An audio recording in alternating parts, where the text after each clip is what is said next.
Hello, everybody, and welcome to Gone Fishing, the podcast where we leave behind the industry and we focus on the creative. Today, we have one Mr. What's up, Wampus. guys? Big Poos here.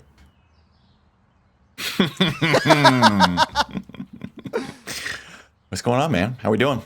I'm doing pretty good. So, you asked something that, even in just 4 episodes, is absolutely unusual. And a little bit behind the scenes before we get started, I always ask the creator, "Hey, what game do you want to play for Gone Fishing?" Right. And you get your mixture of results. And not once has anyone ever been like, "Ooh, I want to edit catching a fish in DaVinci Resolve." Listen, there's no games here. Only business. Only business and editing. No, I've lost my gamer's touch. So when you had asked what kind of fishing game do you want to do, I kind of had a mini panic attack because I think the last game I played was Spyro the Dragon, and I don't know if there's a lot of fishing in Spyro. So listen, this is poetic. We're gonna do DaVinci things for the DaVinci guy. You know what I'm saying? Which leads me into a question. One of the things that I normally do here, you would know this if you were a true fan and listener. Uh, how would you like to introduce yourself? Ooh, how would I like to introduce myself? Yeah, just describe what you do or how you want to be known as in your own Man, words. that's a heavy question first. I feel like you get real introspective real quick with that one. My name is Brandon. It's Brandon. You can call me Wampus. I will just judge you a little bit. That's just been a gamer tag I've had for forever. I tried escaping it a while ago when I entered my streamer arc, and I went to like a variation. It was like BB Randon 00 underscore, and then everybody hated it. So now I'm back to Wampus. So my name is Brandon. I am an editor, and my little tag that I've been using recently, I think it's kind of slick, is I'm a creative engineer. Oh no. That's pretty Whoa. good, huh? That's pretty good. And that's the type of stuff that Disney calls their people instead of giving them insurance. Yeah, you get to be a creative engineer for us. We also don't do weekends off, but get a cool name tag. So yeah, You'll get a custom Mickey hat. exactly, and you get some ears, which is great. I've been editing in the old content world. I'm gonna go with 5 years. 5 is a nice even number. So around 5 years now, I've been editing, doing DaVinci things, and I've been in the gaming space for a while, editing for different creators. But just to kind of do my own thing, I have been creating tutorials and educational content for good old DaVinci Resolve. I think that's kind of where I'm at. And tutorial you do. One or two. We do one or two. And one of the things that you do is you also have your own Discord server where you do be helping people a bit. Yeah.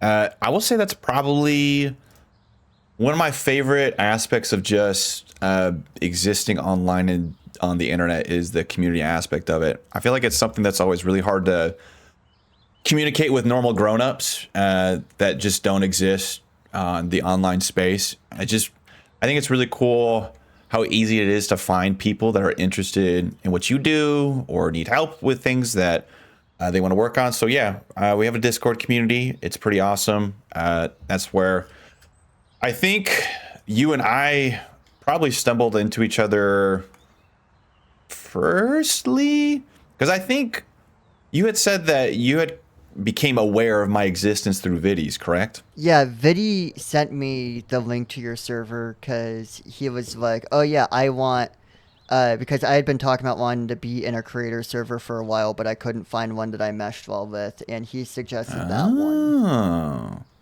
okay. So it wasn't for editing. It was more for like strategy. figuring out YouTube, that sort of thing.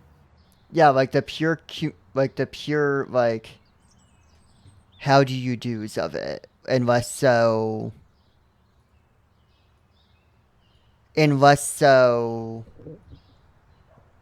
actually learning Got you. stuff. Huh. Interesting. Well, Yeah, because when I joined, I was all Adobe. oh, that's right. That's right. Yeah, I have a strict no Adobe policy in this part of town. Strangers can go elsewhere. So what got you started into because you oh my god, I'm stuttering again. Okay. What got you started in the tutorials and stuff like that? Because you said that you had a streaming era and you kind of gave a few hints of your well Uh-huh. traveled past. So I was wondering, how did you end up in the tutorial space? And how did you end up in DaVinci Resolve? How did you end up in the tutorial space? What's your social security number?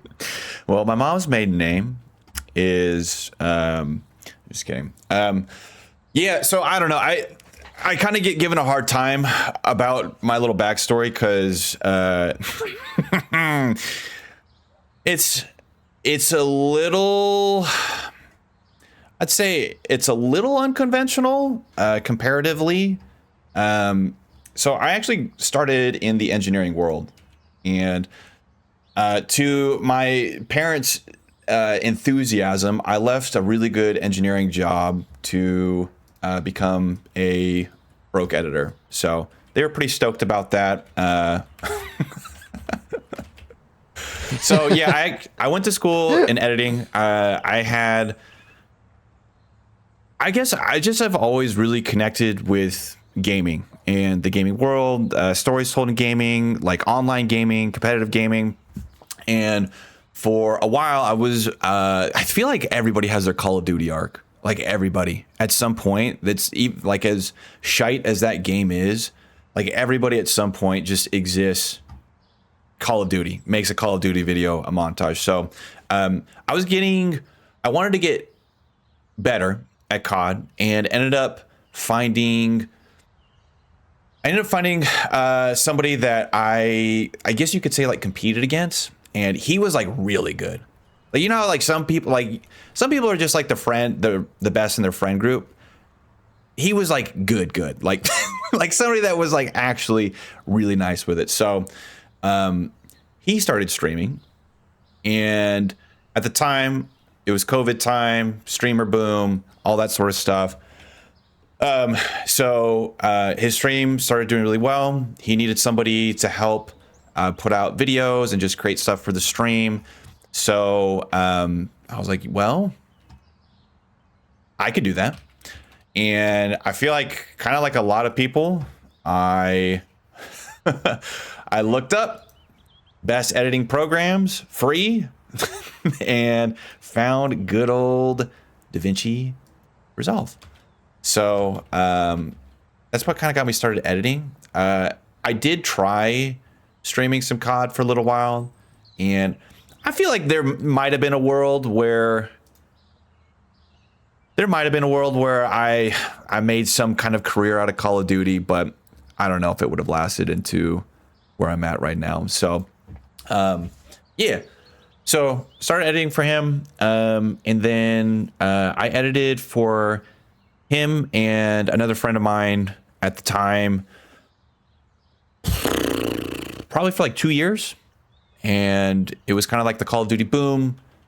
COVID was happening. So, yeah, those channels really did well. Some stuff happened where no longer was able to edit for both of them. Had a little quarter life crisis because I had left the engineering job, and now now I have no career. I don't know what I'm doing, and I have no work. So what I ended up kind of doing was starting to do stuff for myself. So that's when I started making some tutorials for DaVinci, just trying to communicate some of those ideas with people. Had to figure out how to find work on the online space. Ended up doing that, and now, yeah, I don't know if I'd say that we've made it, but we're definitely at a much more stable place. I would say there was probably like a solid year to 2 years where things were pretty tight, and kind of made it out the other side. And now I'm here talking with you, making fishing animations in the Fusion page. And isn't that beautiful how that ends up? So it was kind of just like circumstances and taking the right kinds of plunges that kind of got you to where you are Correct. now. Correct. I think that's fair enough to say. That's I'm trying to extend something. That's definitely interesting where you have gone and ended up through that. And you started taking on clients that you didn't like. It stopped being like a work for people you know type deal, wasn't it? Where you started kind of finding clients. Yeah, totally. Yeah, so that was definitely a big growing moment for me. If anybody's edited or worked with people on the internet, I think the thing that becomes very apparent very quickly is one, kind of like a lack of communication skills when it comes to just talking with people, and then two, like a lack of professionalism. One of the things that I think is really hard to communicate when you're working with content creators in particular is the value of an edit, right? So like if you were to come to me and say, hey, Big B Randon, can you edit this 20-minute video for me?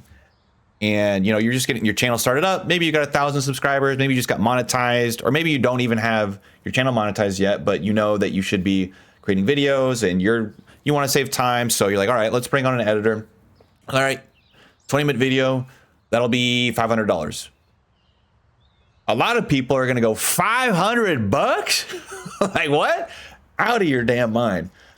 But, if you've edited for anybody before, you know how time consuming that is. So there's two really interesting sides to editing in the creative space, or just as like a freelance editor. One is improving as an editor and improving your value that you bring. And then the other is understanding kind of the business and time management side of it. So there was like a transitionary period when I had stopped editing for the Call of Duty guys, where I kind of had to figure out and learn that. And so that's when I got a lot more in the weeds of DaVinci editing, and I guess trying to understand that side of things, if that makes sense. So yeah, that's kind of how that was kind of like the next step for me going into the old editing world. Okay, I think I finally got all Let's my assets together. go. I have been looking Let's for go. one PNG for the last 15 minutes. So my screen, but I just got it. I just found it, and it's going to work. It's going to work. Listen, we're not going for perfection here. We're just looking for completion. Hey, you know what? Story of my life right there.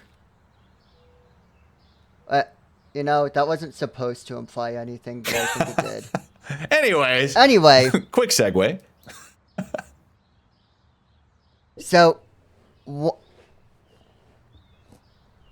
there's definitely more than one community that goes the helping other people route. But you put so much time, energy, and effort into the community you formed, like that Discord, for instance, and the fact that you're making tutorials to help people. You have a community where you help people, like we talked about how we met before, where you talked about how I was there to learn content strategy and work ethic stuff instead of just like DaVinci Resolve. And that requires so much resources and time to create an environment that can offer something like that.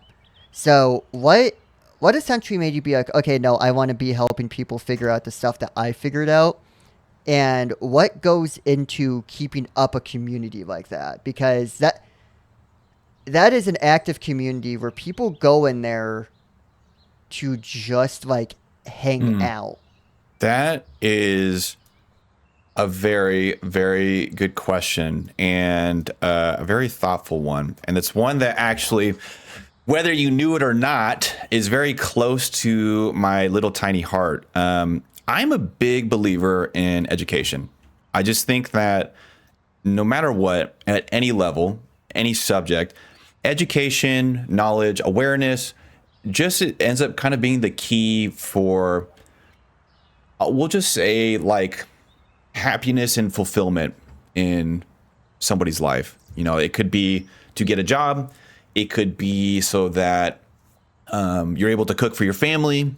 And for me, I personally, I think that editing and sharing thoughts and beliefs and things that you just think are cool, or things that you think are interesting, I think that is it's like a very vulnerable thing to do, even if it is just for gaming, right? Like, let's just say you just want to share a gameplay. Well, that's you just showing the world, look at me, like I'm proud of what I did. Take a second to watch. Obviously, there's a lot more layers to that if you go into like documentaries, or even go into something that you might do, Faco, where it's like an analysis of a show. And I feel like if I'm able to enable somebody to share those thoughts or share those voices or whatever, then that is something that makes me happy. So one of my big goals was to create a community that does that. For anybody who's unaware, I guess this is kind of true just across the internet, but there tends to be kind of a toxic nature that comes with editors, almost like a competitiveness to it. And that was something that I saw early on when I was trying to learn. Like, there was just, you share something hoping for feedback, and then you get somebody that kind of just craps all over your work. You're like, all right, well, now I just feel like dirt and I don't know what to do to make it better. So, yeah, that's just something I find important to me. And I don't know. I feel like having a good community is hard to do, man. Like, when I was in the COD space, there was one of the reasons that I really enjoyed being there was I feel like kind of was the same thing. Like, we had some good people over there that, like, really got along well. We connected well. So I was really hoping to do something like that with editing. And I appreciate you saying that it feels like it's an inviting place, because you never know. You never know. I could feel like, yeah, we're doing pretty good over there. And then people are starting up Reddit threads complaining about how toxic the environment is over at the Wampoos workshop. So Why you keep saying it like that? Listen, man. Everybody's got a nickname. Some it's, sport or big dog. A lot of people just, it's Poos. Big Poos. I don't know. In terms of like maintaining a community, I tend to find that your community is a reflection of you and kind of the examples that you set. So there's like law of attraction, isn't that a thing? I feel like that's a thing. That's got to be a thing. You put out good energy, helpfulness, you respond maturely to certain situations. That encourages other people to do the same thing. So, yeah, I don't know. Does that answer your question? I feel like I'm getting a little long-winded here. We might be getting a little too philosophical early on in the fishing thing. Also, I hope I've made like negative progress. I have made a little bit of progress, and beautiful irony, beautiful behind the scenes. I can't find the fucking it's camera movement, and I was trying to add motion blur. Are you doing 3D camera? Because I was like, oh yeah, keyframes. Yeah, it's how I know how to move. It's like in the you have to do it in the renderer tab. Ah! Why does the entire universe hate me when I do nothing wrong? Yeah, that one's a funky one. It's the render tab. Again, I don't know if this might have been a mistake because it's like I'm trying to focus very hard on what I'm doing, and then you're like, okay, so how do you feel about that? Shit, I don't know, man. Oh yeah. So yeah, it's a beautiful amount of funny where I was like, oh man, this is gonna be hard to host a podcast while like editing, and then I just offloaded all the talking to you. If I just keep asking questions that require a lot of like thought and insight and you're passionate about, then I could just keep editing while you have to Keep do the talking. podcast. Keep talking. Yeah, to answer the question, I think you had answered or asked about like the Discord community.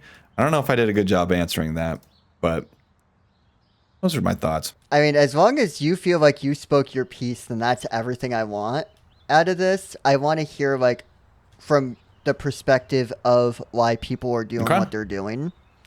Because so to give like full context, because there might be people who are watching this that don't know of your community and stuff like that. Yeah, you host an editing, well, not just an editing community, but essentially a community that can help people through any step of content creation within the industry. So it can be if they are content creators, if they are trying to be I know freelancers isn't the right word because I know like that is a term that I have heard more than once of don't be a freelancer, be an employee. But yeah, you host that community and it do be helping people to the point where you get a lot of I see people tag you in messages when you're not around asking you questions that they can in fact probably Google because I think that Maybe. hey, yeah, I'm saying right now I am one of those people that's not changing. You want a community where you're helping people? I'm helping you by giving you what you want. I'm coming to you for help. Yeah, I will say that is definitely I think one of the like the hardest things to figure out with editing is just like vocab terms, right? Or it's just really anything. It's like what I just don't know what to look up, kind of a thing. So we definitely get some questions that could be Googleable. The only real bad ones are, and I haven't gotten them recently, but sometimes we'll get people that just ask me to do something. Like, can you make this? Like, well, yes. Are you asking if I can make it for you? Is that the question? But yes, we do get some, probably what could have been some quick answers that get asked. I realize that most of the progress I made, I have to take apart because I did not build it to move. Things are going. I'm either gonna really, well, I feel like I'm gonna very much whelm somebody watching or severely disappoint people because yeah, it is looking special. Again, what? I just want to iterate as much as I can. This was Listen, your idea. relax, relax. In my head, dude, this is gonna be. You're either gonna love it or go like, Brandon. What are you like? Why?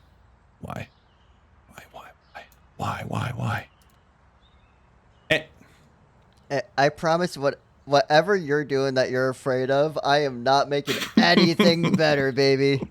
It's all right. We'll end up with something at the end. Are we gonna do sound as well? Have to, right? Or no? I hate you so much. Have to. I cannot. Man, this is so much harder than we expected. Hey, I have an idea.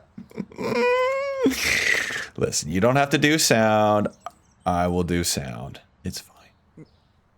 Me on my way to the Making It Worse store, and you say, "Oh, I can afford some extra." Oh, you were doing okay? Well, you thought wrong, pal. Hey, you know what? If anything, I am doing bad advertising for you because I'm like, yeah, he's taught me everything I know about DaVinci Resolve, and here I am with a dumpster fire. People are, the, you know what? If you wanted to lower the amount of people in your community, I got you. We got it figured out over here. Don't you worry. Don't you worry. What were we even talking about? Discord, office hours. That's right. Yeah, we're talking about office hours. We're talking about what your community is, I believe, and if I am wrong about the last thing that was said, then I'm going to immensely regret it in the edit. But, yeah, you have that community where people, you have a community where people can openly ask you and other people questions about how to make it in different creative fields. So that's the context of what you do. Oh yeah, because we brought up people asking questions that is either Googleable or yes. Yes. That is a thing. That is a thing. But yeah, I do know that like, because believe it or not, when people are talking about you when you're not there, it's mostly nice. Wait, what do you mean? What? Now hold on just a minute here. Anyway, yeah, so one of the things that we have said is this is stuff like office hours, stuff like the server. That is the type of thing that is normally pay gated in creative communities. And like we have joked that there must be some secret thing that is being taken from us that we don't realize by being in here. So you're wondering what the catch is? I am. Wait. There is a catch. I was gonna say yeah, but you don't do it as a catch. Does that stem from education? Oh no! No.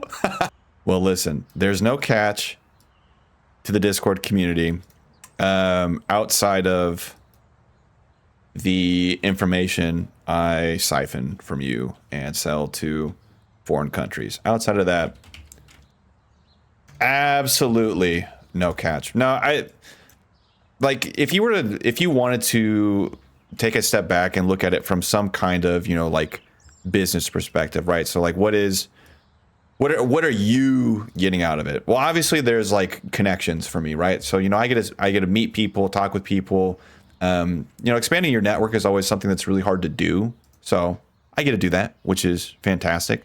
The other thing that's good for me, since I'm in educational land, selfishly, is that when you guys have problems, that to me is like, okay, I need to make a video on that, right? It's like, this is something that's bothering a lot of people. I should probably make a video on it. And yeah, so then I kind of get some inside scoop on what's going on. The other thing too, and I think this is a concept that's kind of foreign to, maybe not foreign, but there's a level of ignorance to it when people are starting off in the content creation world. Is there's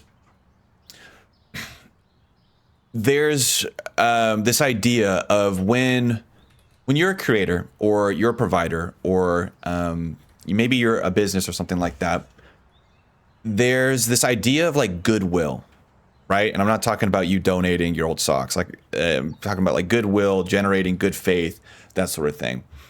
If I were to ask everybody all the time to pay $5 for me to, like to just come listen to me speak or to watch a video of mine, like that is a business model. And if you provide a lot of value, then sure, like, that's something that you also, dude, I'm totally flubbing this up right now. I had an idea of what I wanted to do, and it is just it's going abysmally. So that's pretty sick. I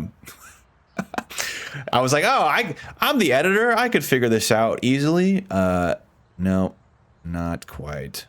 Not quite. All good. All good. Learn. And we learn. And it's gonna be okay. So there, oh, dude, this is all right. Never mind. So there's this idea of like goodwill and good faith. So if I were to do something like that, right, where I ask somebody like, yo, buy my t-shirt, buy my t-shirt, buy my t-shirt, buy my t-shirt, buy my t-shirt, sign up, pay for the subscription, pay for the subscription, pay for this.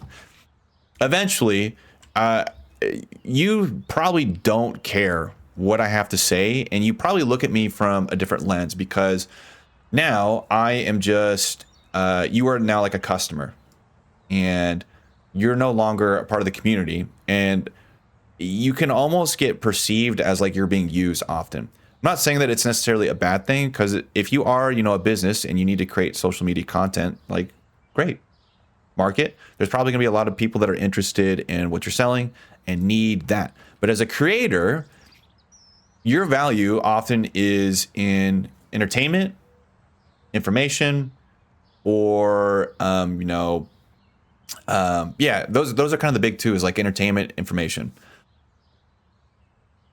If I were to do that, you're going to probably be turned off pretty quickly if I keep doing it over and over.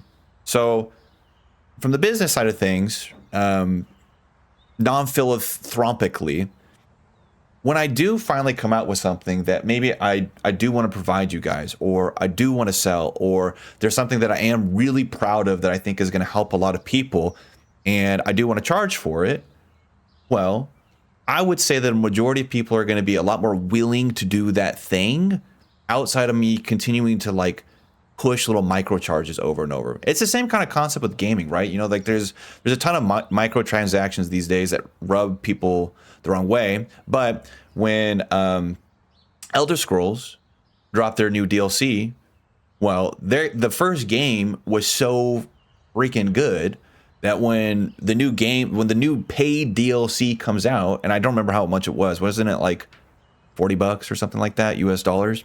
When that game comes out, a lot more people are going to be willing to purchase it. You know what I'm saying?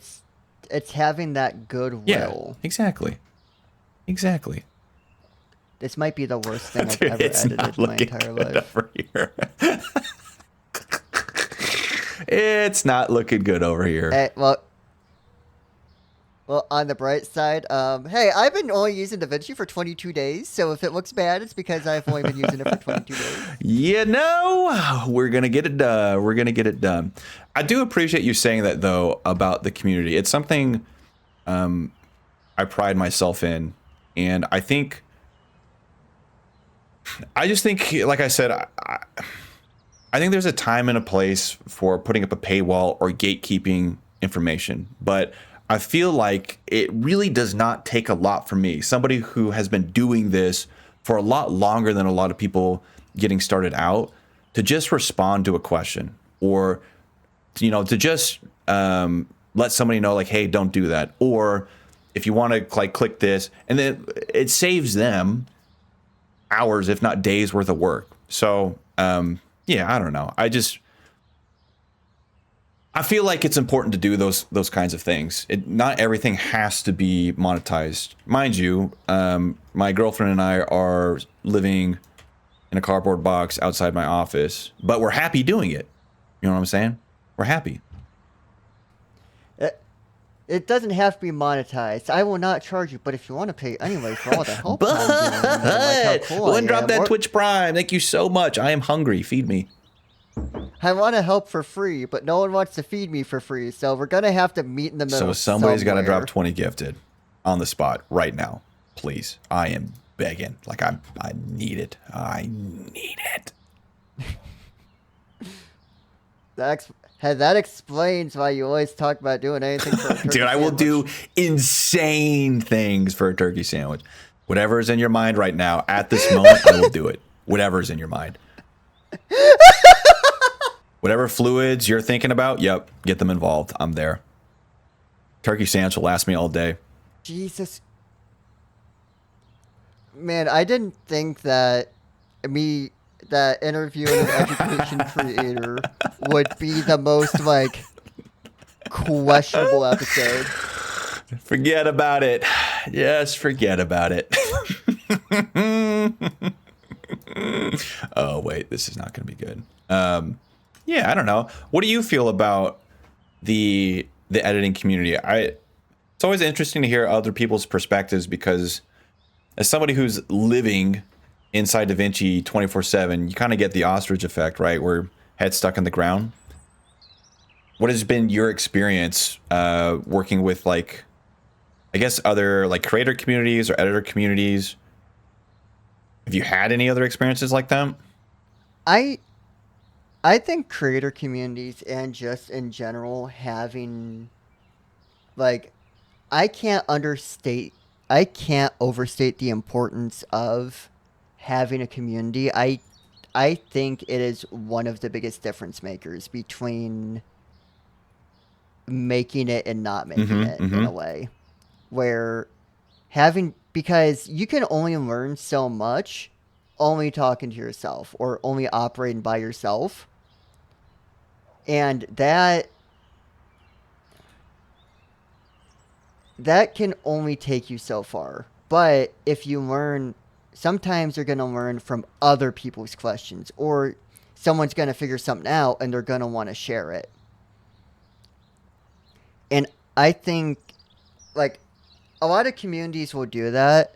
And I think your community is especially good at doing it because because there there is that culture of learning. There is that culture of everyone being like, "Oh yeah, I don't you know what?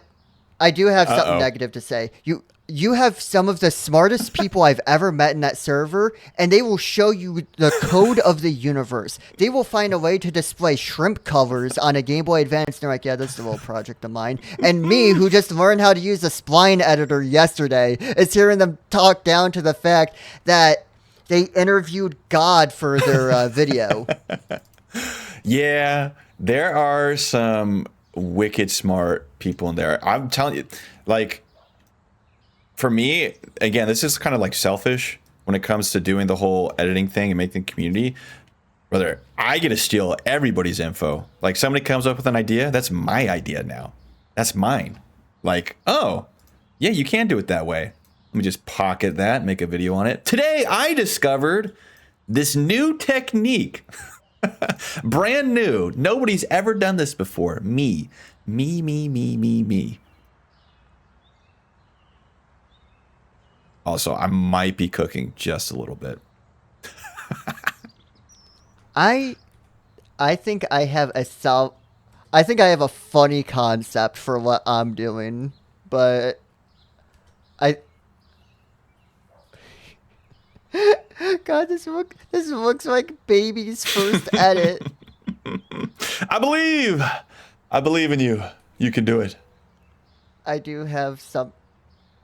I think sometimes you'll lack in technical knowledge, and you can make up for so much via bullshitting. And if there's anything I teach anyone in this episode alone, it's that you can kind of just do stuff, and as long as it looks fine, no one will ever Nobody know. ever has to know. The phrase the phrase that I live and die by is no one cares how the sausage is made. Well, okay.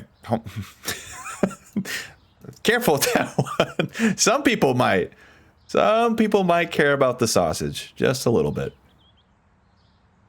Or is your opinion that nobody truly cares? The sausage is a lie. Um Okay. Sure. Well, listen. You don't have to be. Is pedantic the right word there? I feel like it is. You don't have to be. You don't have to pedantize me. All right. Is pedantize a word? Yep. Trust me. Trust me. Trust me. Trust me. I'm a doctor. I mean I've never heard it before. I'll just believe you, man. Trust me, man. I'm a doctor. So yeah. I don't know. I think it's there's something kind of special about being in the old DaVinci community to really niche down here and isolate people. Just because DaVinci has the free version of the software, and I think it's just a lot more accessible for the common person. And there's kind of like an elitism if you're using other subscription based a different software that might rhyme with Padobi. That like if you use these other tools or what you have available, like you just can't compete. And so I'm pretty competitive, so that's the kind of stuff that gets me all jazzed up. And yeah, so it's just kind of motivating. You know what I mean? Yeah. So is there wait, what did I do? You know what? We're just gonna see if it works. Oh my god. I believe in you. This You is the can worst do day of my it. life. We're gonna do it. We're gonna get there. Okay, am I even Okay, yes, I am modifying the right thing. I'm absolutely modifying the right thing. Now the question is, how do I modify it? The question is, are you actually trying to use a modifier? Not a modifier. That was Oh. just a word I was Yeah, you got to be careful using. I was throwing that one trying out to, there. That one means something. Yeah, you guys have such fancy Uh-huh. terms. And no, your coding, your guys' coding freakiness, that's not me, man. Yeah, you got to be careful throwing out the modifier term. You got to be careful. DaVinci's got all sorts of fun stuff. So, do you think you would have stuck with Do you think you would have stuck with DaVinci had you not found it absolutely goated with the sauce, or was there what was your plan? Because you said you found it because it was a free software. Yeah, I would say I don't necessarily have like undying loyalty to DaVinci Resolve. I'm a fan of the company behind DaVinci Resolve is Blackmagic Design. I tend to be a fan of them, how they move and operate. I like their approach. But if DaVinci Resolve all of a sudden were to go like, yeah, we're going to charge monthly $500, or they're like, yeah, you know what, we're going to have these things behind a paywall, I would look for an alternative. I think I will say the one thing that I really enjoy about DaVinci, and if anybody is listening to this, the millions out there that are listening to this, and you're a little bit scared to get into editing and creating, but you really want to, like, you want to tell stories some way, shape, or form. DaVinci Resolve can do everything. And I mean everything. Like, it can do animations, which we are failing at right now. It can obviously edit videos. It's one of the world leaders when it comes to color grading. So the cool thing about it is that, like, if you have an idea to do something, you can do it. Like, it's not going to be something where you go and you use like CapCut and you can get the basics done, but when you want to do something a little bit more advanced, you can't do it. DaVinci Resolve can do everything. So the thing that was really exciting for me was that aspect was like, oh, like I can make montages in here, or oh, I can make edits. I can edit music videos. I can do wedding videos. I don't know why I said wedding videos. I don't have any friends that would need that done, but it's like a really cool piece of software. The thing that's kind of scary though is that you have all of those buttons. Like, you have all of the buttons to do those things. So like, you could probably vouch that when you first open it, it can be a pretty intimidating, especially if you've never edited before. So yeah, I like when it comes to why DaVinci and do I plan on sticking with it forever? I mean, probably for the near term. The thing I think that's cool about it is the amount of stuff that you can do, and the amount of control it gives you when it comes to doing that stuff. I swear to God, I'm normally better about replying, but why was this your idea? Why are you making That's me why I do was this? because this is what ends up happening whenever I'm streaming or like if I am streaming on Twitch or like I'm editing live or in the Discord. Like I feel like I've gotten better at like actually making progress while I edit. Now I can't find my sound effects. Where did I put those things? I'm normally better or I've gotten better, excuse me, at editing while talking, but it is a skill you have to train. It is something you kind of got to get used to doing. So one of the other things that I do besides I do besides editing is content strategy. So most like for a while there was you either knew of me one of two ways. One was like the COD space. Not saying that the boys over at FaZe knew I existed, but if you were like aware of who I was, it was because you knew that I edited for a couple of the COD people, and then that slowly transitioned to DaVinci and being DaVinci guy and doing all that kind of stuff. But in the back end, a lot of times what I end up doing is I don't only do DaVinci Resolve stuff. My day job is actually freelance editing or being an employee of myself, if you want to go with good old Faco's terminology.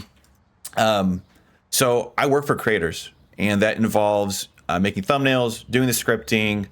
It involves strategy. So like how does like the package of the video, like the title, thumbnail, and the script and the message being delivered, how does that like all coalesce into one thing that exists and does well on YouTube? So recently I've been working with a creator by the name of Cup of Joe. They have kind of like a variety gaming channel, and we just put out a big Apex video, and it's doing really well.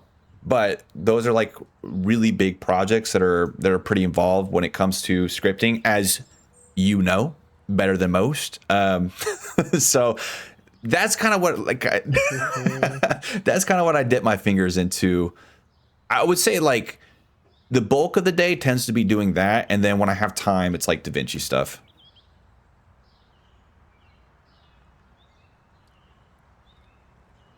And is that like how you like? Do you like being able to do both of those, or would you rather? Or would you rather focus on one? Oh wow, that's so. This is kind of entering existential eggs. Hold on, eggs in biscuits. Existential territory. We made it out of there. Yeah. So, being the meatball that I am, I have a really bad habit of not saying no to anything. So what ends up happening is I kind of take on more than I should, and then continually fall behind, and again make my parents really proud of my life choices. So when it comes to what would I rather be doing? What would I rather be doing in good old the day to day? I don't know. I enjoy aspects of both. I really, really enjoy doing the DaVinci stuff, but if I were to, does doing DaVinci tutorials make me the happiest at the end of the day? Maybe, probably not. I would say it's, there's worse things to be doing, but I also enjoy making videos. And one of the big reasons that I got into the space was to tell some stories myself, talk about things that I find are cool or interesting. I don't know if I've really gotten a chance to do that yet. So that would be something that I would love to get to do at some point. But I think the thing that's really hard is it kind of all devolves back to what we were talking about at the beginning, and it's the business of editing. I really enjoy working with certain creators, and there's certain creators I less so.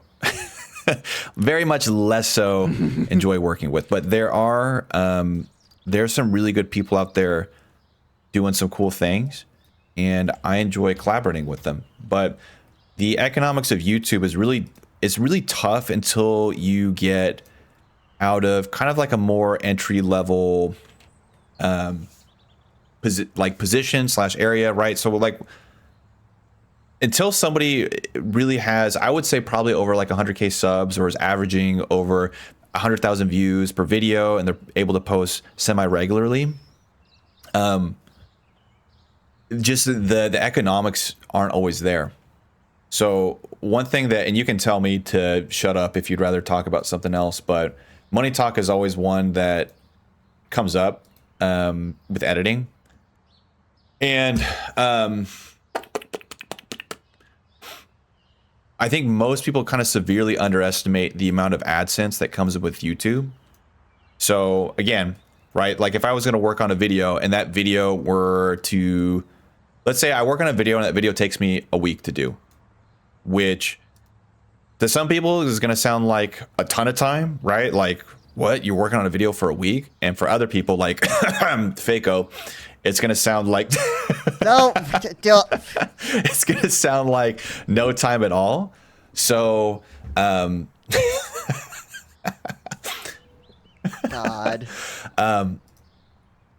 if I were to work on a video for a week, I'm essentially your employee for a week, right?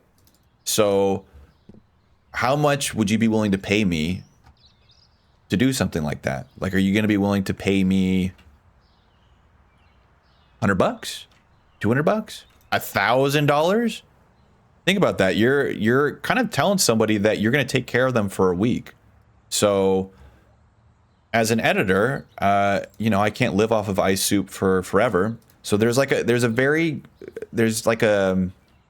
tightrope that you kind of have to walk along, trying to figure out, okay, what's gonna be best for me and the creator. So when it comes to kind of take it back to what would you rather be doing, DaVinci or working for people? I don't know. I enjoy all aspects of it. What I'm kind of at right now, personally, is I kind of have to do both to stay afloat.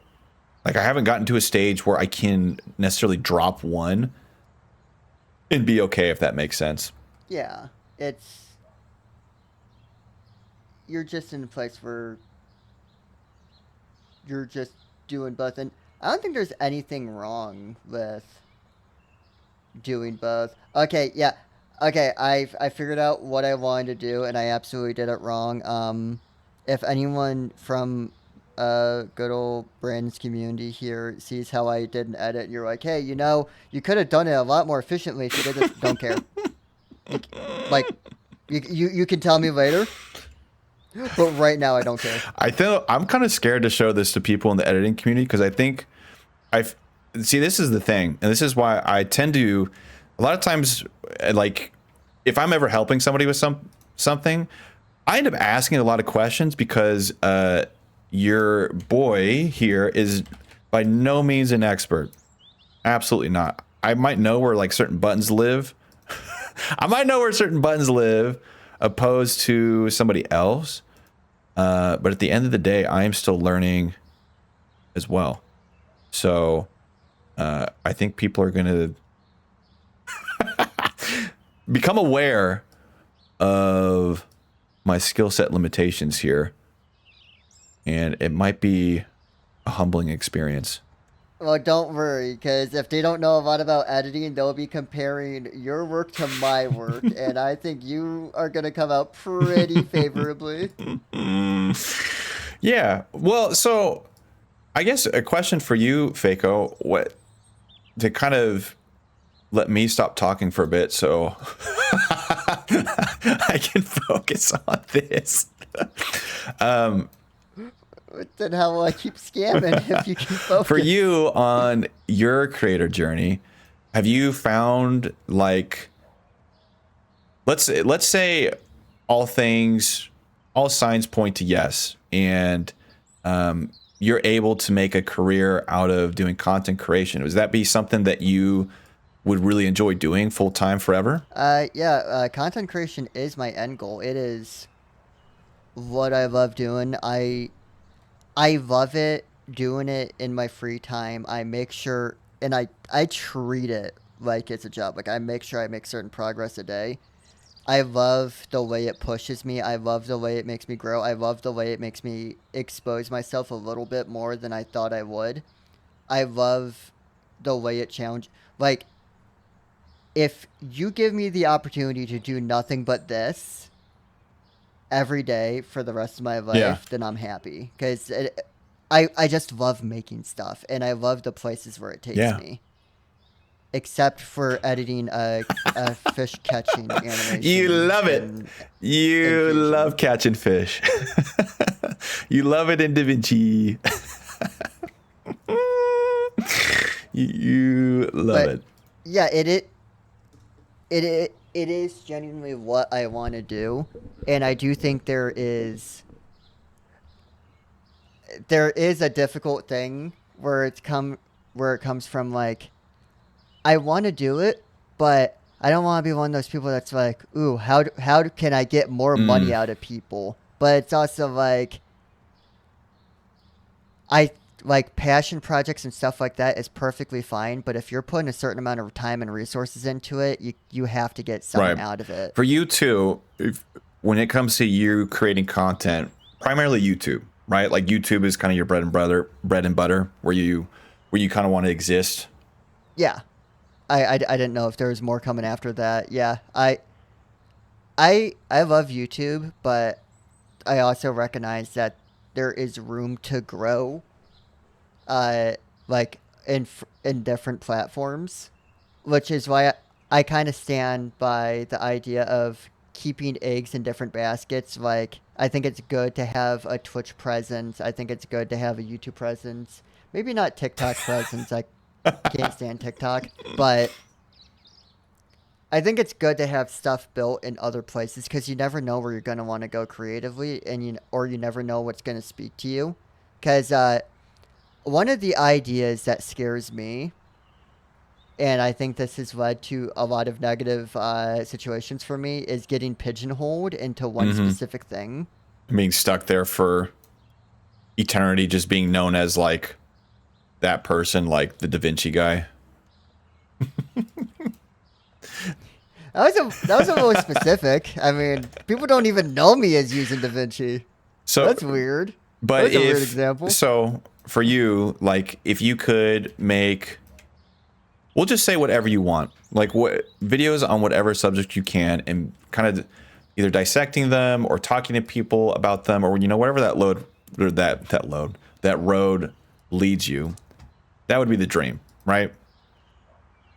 Yeah. Yeah. So, like, are there steps that you're taking to figure out how to get there financially? Is there like, because there's almost like two aspects to doing that. One is making sure that like the videos perform well, and the other is kind of setting up a business aspect to it so that you have some sense of stability.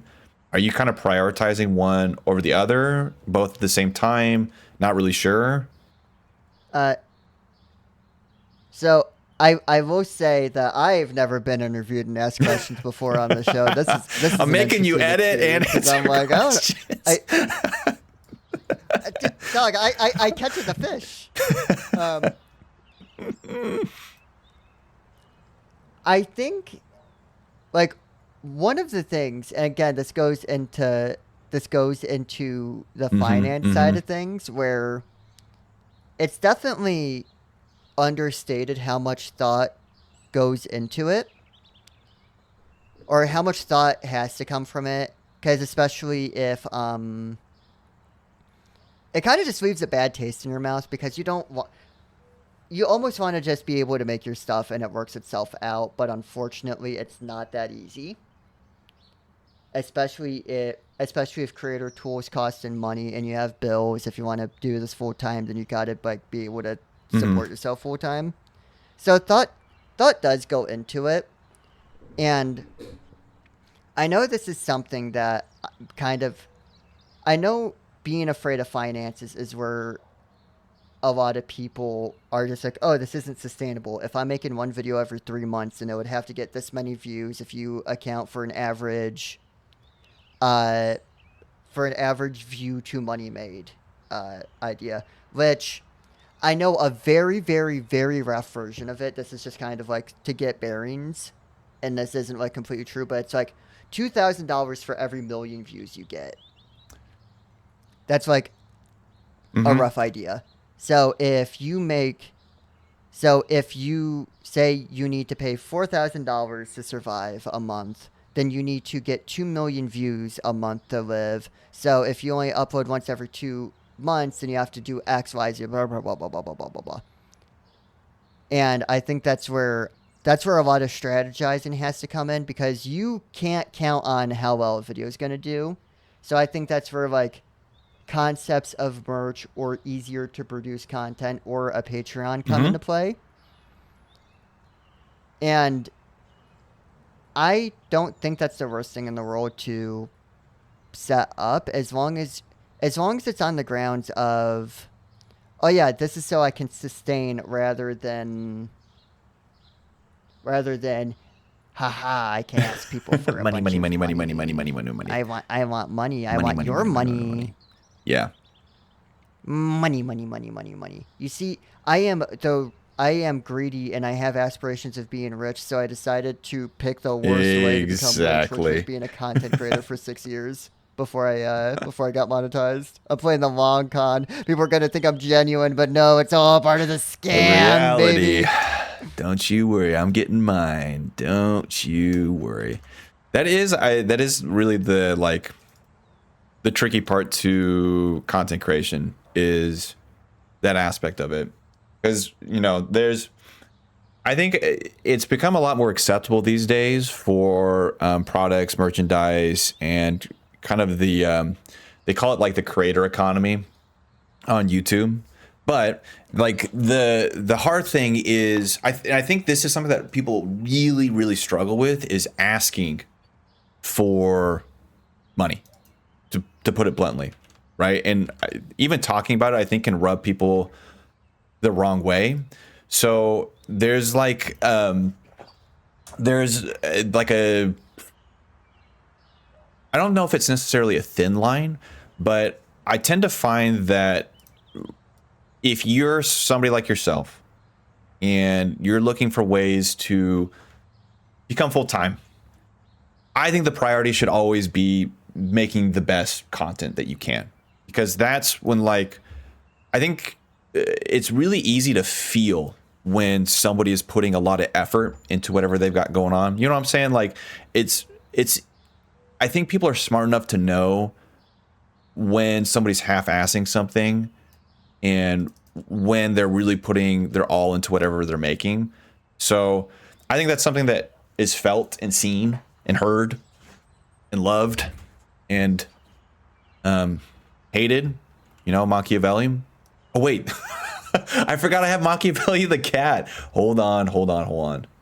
I forgot about the cat. The cat's got to make an appearance somehow. So the main reason I ask you is I think I had this kind of a car thought the other day. Like let's say if I was in high school, right? And I was to go to my mom and dad and be like, I really want to do YouTube, which I did. And dude, in high school, man, I was just going to say I was like nice with the intervention, but your boy could hit some shots. And I was like, okay, I'm going to be like Hutch. I'm going to be like Pomage, like Sprat. I'm going to go sniping. If my mom had come to me and asked like, okay, so how are you going to make money? Like, well, just make money off YouTube. And she was like, okay, well, how are you going to do that? Like, well, I don't know. It's just something I feel like isn't really thought about until you're forced to do it. And then it's like you said, you realize that AdSense is actual pennies on thousands of views. Like, oh, dang. All right. Well, now what? Like, now how would I make this a thing? Also, we are struggling over here. Goodbye, happiness. So my point in all of this is, one, don't try to edit and have a full-on podcast. That is a bad that's a bad idea. And two, um, one of the things that I tend to talk with people about a lot is that side of things. It's like the business side of content creation, because the end goal would be to have everybody who wants to do this full time be able to do it, be able to share those stories, talk about things that are important. I just feel like, and this is going to get a little hippy dippy of me, I feel like the arts of YouTube are really important to progression, knowledge, you know, all those kinds of good things, if that makes any sort of sense. Like, I think it is such a nice and God, I hate when I'm constructing a sentence and I know I'm about to sound so pretentious. But I think being able to do YouTube and that's all you worry about and you're just hanging out, you upload video and then you get a big check from the Faceless Corporation that says, good job, people like you enough for this to be your job. That is such a nice and Mm-hmm. romantic idea. Being able to just, you make your stuff and you happen to make money from it without even worrying about the money angle of it. It just falls into your lap. I think that's a great idea. And I do think it's theoretically Yes. possible. Yes, this is true. It and I think it being theoretically possible is where people end up getting stuck in the fact that if it's theoretically possible, then you can't not do specifically that. Yeah. No, 100%. And yeah, unfortunately, it's not that simple. And again, I've spoken to a lot of creators that are like, yeah, I can never go full time because these are how ad rates are. And and I agree. I do think like the way that other sources work is people knowing that you care and they care enough to want to support what you're doing. It is supporting what you make. And I think it was a lot worse in earlier YouTube where the idea of even selling a t shirt was the most sellout, Mm-hmm. awful idea you Mm-hmm. could Mm-hmm. ever have. And I think enough creators have been transparent where it's like, listen, man, I can't make this consistently through just ads. I and I think Patreon culture is a good thing. I don't think everyone needs a Patreon, but I do think the idea of like, hey man, this is a lot of work and I'm going to be doing it anyway because I care and I'm passionate. I've been doing it this much anyway because I care and I'm passionate. But if something ever has to give in my life because I have too much on my plate, unfortunately this may have to be something that either gets reduced or gets removed because Have you got to. to survive. And unfortunately every first world country is do be leaning into the capitalism side of things, which I mean, I don't know how to do it better, but Yeah, I mean, I don't know. it, Do you feel like me talking about that enters the realm of greedy, or like it comes off as bad taste, or, you know, it's kind of like a kind of taboo thing to discuss, or what? I like it's I feel like money talk can kind of get weird quickly.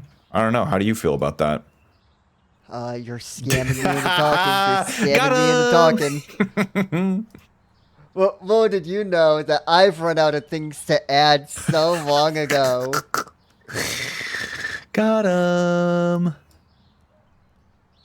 But I think it is one of those topics that a lot of people do understand, and if it weren't from that understanding, I think the Patreon and merchandise culture that a lot of creators have would be Mm. in jeopardy. But I do think that there is a prevailing like bad taste that people get over Mm-hmm. money talk Mm-hmm. because because it does come off as greedy. It does come off as, oh, you're only doing this thing for the check. And I think that is a fair concern to have because of how money centric and how greedy a lot of the biggest people in the game are. But I also think it is such a good conversation to have because a lot of people want to be full-time creators. It is such, and I'm not a full-time creator, but I want to be a full-time creator. And I had that romantic idea of, oh, ad revenue is going to take care of everything. And that's just not how it works, especially if you take a long time in between uploads. So I think it leaves a bad taste. And I think it can absolutely get into the bad route of, hey, so I'm setting up a Patreon, and then I'm gonna have initial role goals, and then I'm gonna go, sorry, it's too expensive for all of these people, so I'm going to raise the prices, and I am going to, oh, what's that limited edition merch item? If you don't order right now, you'll miss it forever. It doesn't matter what your financial situation is.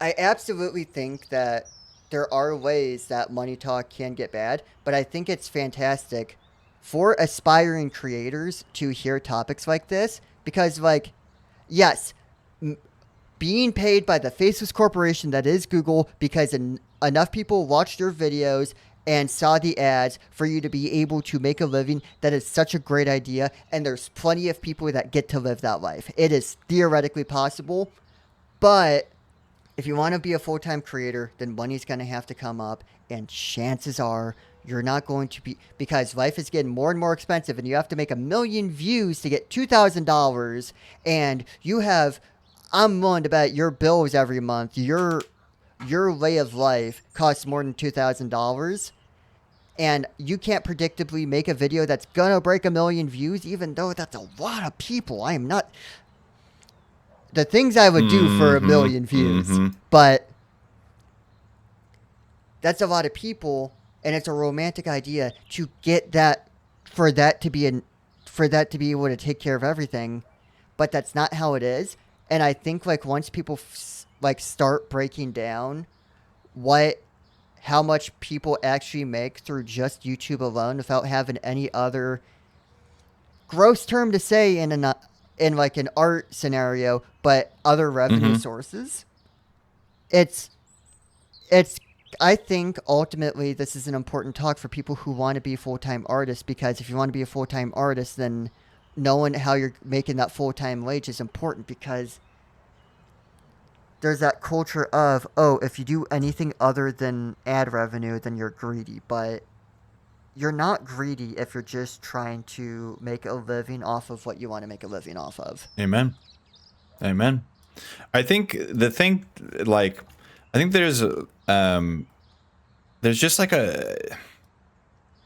there's a level of taboo when it comes to money talk and YouTube and things like that. But again, I feel like it really boils down a lot of times to your approach as well, right? So like, if people see you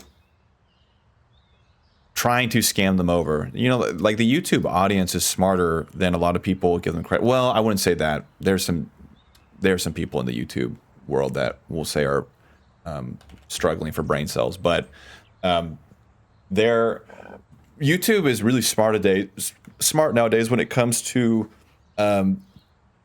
any service that you might be providing them. And again, I think if you approach it with like how can I make something that would really benefit somebody, whether it is merchandise that you just think is cool, or if it's a sideshow that you want to do, or it's the Patreon where you're giving bonus material or something like that. Like, as long as it's coming across, it's like, hey, this is something that I think would provide value to you. I don't think there's anything wrong with saying, would you be able to support me doing that? But anyways, that's a lot of money talk. I feel like we kind of entered Orson territory here. I don't know if he would be proud or disappointed with my sentiments, with the amount of money.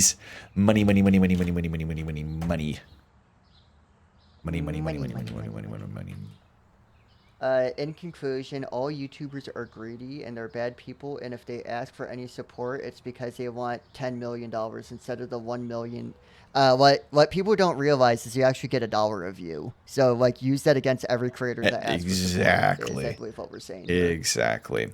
Yeah. So I don't know. That's something I feel like I end up having a lot of conversations with people about is money, money, money, money, money, money, money, money, money, money, money. That, and I think one of the big things that often gets discussed or doesn't really get ignored until the end is like the actual packaging around a video. So like thumbnail, title, that sort of thing.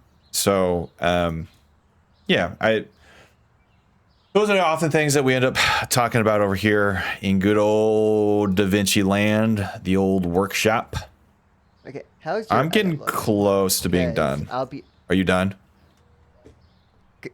Uh, I don't see me making more progress. Okay. I'm gonna be real. Also, if you want to ask any questions afterwards that you want to throw in when you're not focused on keyframing, I am so sorry for putting you through this, dude. It's like, oh, Brandon, you idiot. This was an awful idea. I I still, even if I knew exactly how this was gonna go, I stand firm on this because one of the things, because I told you this, I want to talk to people who are in different creative walks of life, and that includes a lot of factors such as people who make games, people who work on sets, YouTubers, uh, people, and that involves how, where's your inspiration? How do you consider this? And you know what? Money talk goes into that. That's part of the creator world. And I I ask people because I feel like I could very easily be like, "Hey, I have a podcast where we do Minecraft or Stardew Valley," and almost everyone's gonna have that, or like the odd occasion of any other game. A lot of games have a Right. fishing mini game, but I always specifically ask people what they want because I think what people ask or how they interpret it in a way that's like, it's they'll either think how does it apply for them, what is a game they like, and that's also revealing to how someone is. So it's how do they want to represent themselves, and you get to see, oh, what something that they picked that someone else made. Chances are that represents them. A game that they like, which may show you a side to them that you didn't know, or they'll try to interpret it in a weird way, which I think shows a lot about the person that I am talking to. Okay. Some people some people want to bend the rules a little bit to make something work. Some people just like have a game that they want any excuse to play. So I have no regrets over this because I think it says something that you picked that your fishing game was editing a fish being caught. Yeah. you know about that. We have something. We definitely have something. Dude. We have something going on over here. That is for sure. God, this looks terrible. God, this is awful. This is a 0 out of 10 idea. This is a 0 out of 10 edit. You know what? Maybe I don't get to be a creator full time. You know what? Matter of fact, maybe I'll just stay with my day job. Yeah, Well, my day job of robbing banks. the thing that is kind of always interesting to talk to people about when it does come to editing is okay, so now my notes are just all red. This is good. This is good. This is very good. Is I think a lot of people end up getting caught up in why red though. Just curious if you had any hunches as to why everything is just breaking right now. Just Red's a good you know, color. just anybody have any ideas? Would love to hear it. The media offline sick. Let's freaking go. The thing that like often kind of happens with editing is dude, I might actually have a hernia. Hold on. The thing that often happens with editing is people kind of get caught up in the visuals of whatever you're working on, right? So like effects, smoothness, transitions, that sort of thing. But the one question I always pose to somebody who's trying to learn how to edit, wait, did the files get deleted? Oh no, I'm an idiot. The question I always pose to somebody is like the last movie that you watched or the last show that you watched, or even if it was a YouTube video, did you go in to watch it because of the transitions? Like I would love for somebody off the top of your head, no cheating, to talk about a transition they saw in the last movie they watched. Like name a match cut for me in the last movie you watched. Now the editors out there are going to be able to do that, but the layman's, the simpletons, the pea brains like me can't do it. And so I think there's an idea of narration and storytelling that it's kind of a buzzword, right? But it's something that ends up being, dude, it's just not working. So now it's just not working. This is so sick. I'm gonna restart DaVinci. There's like an idea of narration and communication that I think tend to be more important when it comes to editing than the actual like, you know, editor skill set, if you will. It's not just how can you convey something, but why are you conveying it the way that you are? It's not just making something that's very visually impressive, because while that is hard to do, it's more important to do what is the edit you're doing, what does that say? What does the fact that instead of it sliding off screen, you lower its opacity? What is the feeling that you're trying to convey, and how are you going to convey it in a timeline? Right. Essentially. Exactly. Which is one thing that I think you do very well in your videos, and was why I was very impressed with your content. There's like a layer of language and narration, either through voiceover, through character dialogue, or used in editing language, that is more important than any kind of effect that you could create in Fusion if you're in DaVinci. So my Fusion composition is just broken now, which is pretty cool. I'm pretty excited about that. What's up, guys? What's up, guys? Big here. Fusion composition here. Today, red. That's all. Well, I definitely appreciate that. And that was something that I had to learn, because I think the Vinland Saga video, I made the mistake of just spamming edits that I thought were like eye-catching or whatever from like a while ago. And there is a phrase that I actually learned this phrase recently, but I am obsessed with it. It's like called invisible ink. What is written? What about what you're writing is written in invisible ink, which is like what is being implied without you stating it? And like what is the overarching themes that are happening beyond what is just hold on. Let me I believe. I'm looking up what it means, because I don't want to say it wrong. Yeah, it is the latent, implied, or hidden meaning within a text. I like that. So I think there's something incredible and I'm not subtle in my video essays. I don't have like the touch that Jacob Galver and Super Eye Patch Wolf have, but I do believe that it's really cool to be able to not just say something, but to convey the emotion. And conveying the emotion, you can write a script and say what you want, but if you want to convey the emotion, then every step of the process goes into that emotion. It's writing it, it's saying it, it's the audio that you're putting behind it, and it's the visuals that you put on screen. Damn. Go on. And the emotion that I'm conveying in this edit is I catching the fish. Me catch fish, good. Caught it. Fish, good. Caught. Fish caught. Real good. I ca- I I catch catch the fish. fish. I'm catching the fish right now. Caught it. Very good. Caught it. Fish. What's up, guys? Fish here. Caught. What's up, guys? What's up, Caught guys? fish Big here. caught here. Got the fish. Got it. What's up, guys? Fisher. So, here. Today we guys, caught a fish. big fish here. Got caught. Come along. What's up, guys? One time I caught a fish this What's big. up, big? Caught it. This big fish here.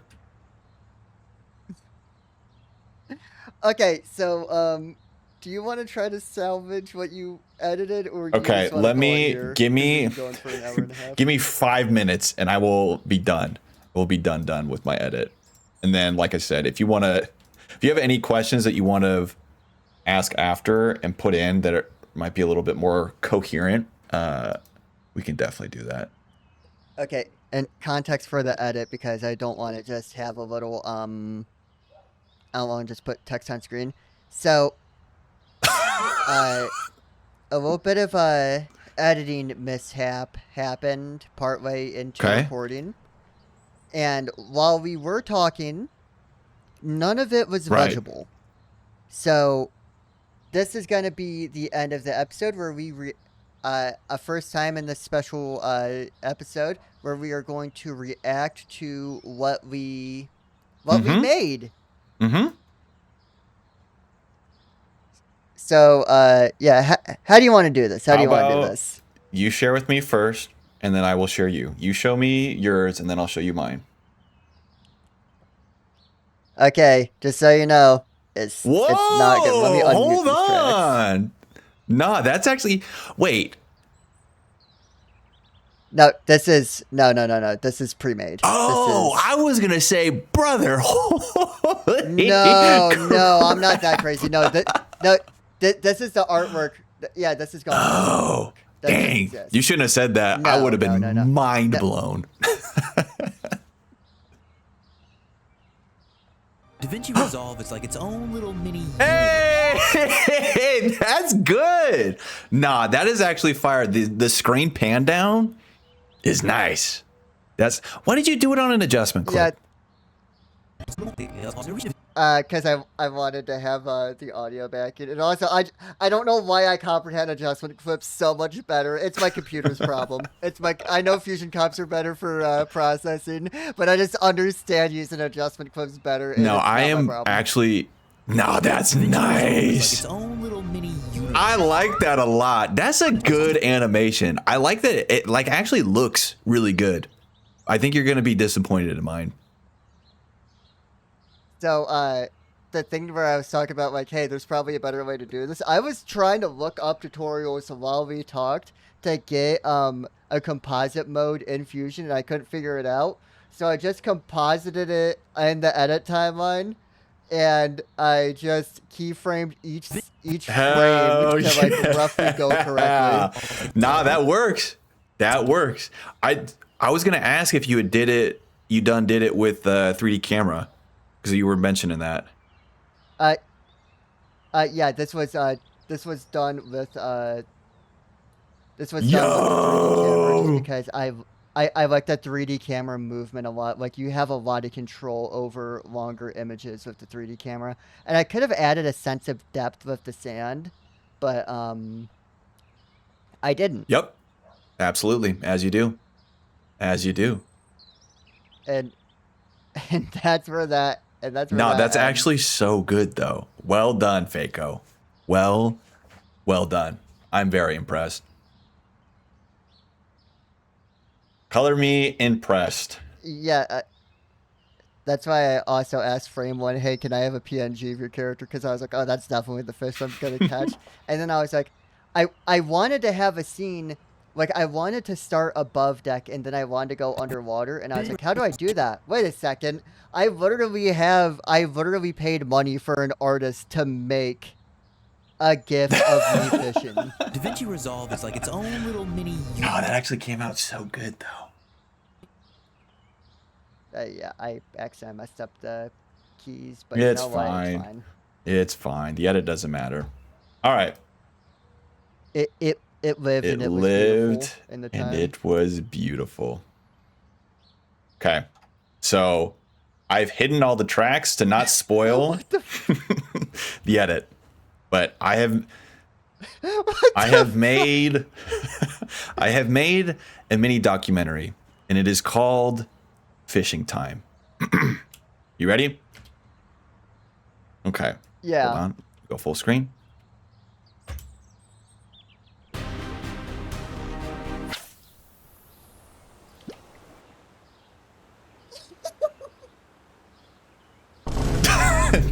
And that is my story. Thank you so much. That was really good. That was I can't comprehend how you did a lot of that, man. And that is my story. Thank you so much for attending. So the fish model kept breaking on me. It would not load in.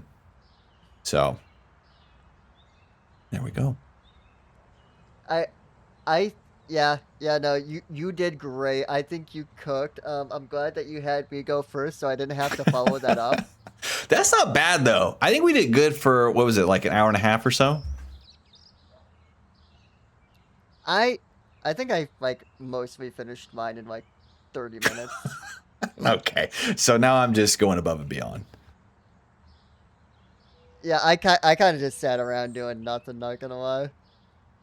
I was cleaning my plate. You were cooking, I was cleaning my plate. God, that's really funny. That's so good. Yeah, and don't worry, guys. If you want Brandon to edit for you, just find his private contact information and he'll edit for you for For free. free. He likes to edit. He likes to edit for promotion. He likes I'm to telling edit you, I for will do clout. insane He things only wants the shout for out. a turkey sandwich. Insane things. Burrito, I'm yours. Okay, so to slap a bow on this puppy, do you have any advice for anyone who is starting out, or advice that you think that people who are already are in may not know? May not know. Okay, I'll give you a soft and a hard answer, and there's no innuendos attached with that. So, the soft answer is sleep, which I'm looking at you as well, Fako. If you want to be a creative and an editor, good lord, go to bed. Go to bed. There's like, I have found year after year that there is a limitation to the amount of creative juice you can put into something before you are just useless. And supplementing that with energy drinks, caffeine, poor diet, poor like that, you are going to be, it's going to sound, it feels kind of counteract or counterproductive. But if you instead, and this is kind of a wild idea, have a healthy life, you will get more done during the day than trying to work 16 hours a day. You working for like a normal 8 to 10 hours a day will be more productive than you working 16 hours a day. I promise. So sleep is one. The other one is that the one piece of advice that I would give like an editor is if you want to get better editing, learn these skills outside of editing. Editing itself is kind of pretty easy to pick up once you get into it, like cutting clips and layering them on top of each other's and stuff like that. The things that'll really make your videos better are sound design. So like learning how to add sound effects, music, graphic design. So like how to make things look pretty, how to position them, and storytelling. So like learning what is like a story arc, like how do you tell a beginning, middle, end, how do you have character development. Like those are the skills that I think really improve you and your value as an editor. I think those are really good piece of advice, and I think the sleep one is absolutely OP because again, like, I think people get this idea of the best thing you can do is work as hard as you can and break your schedule, break your limits, and like keep working.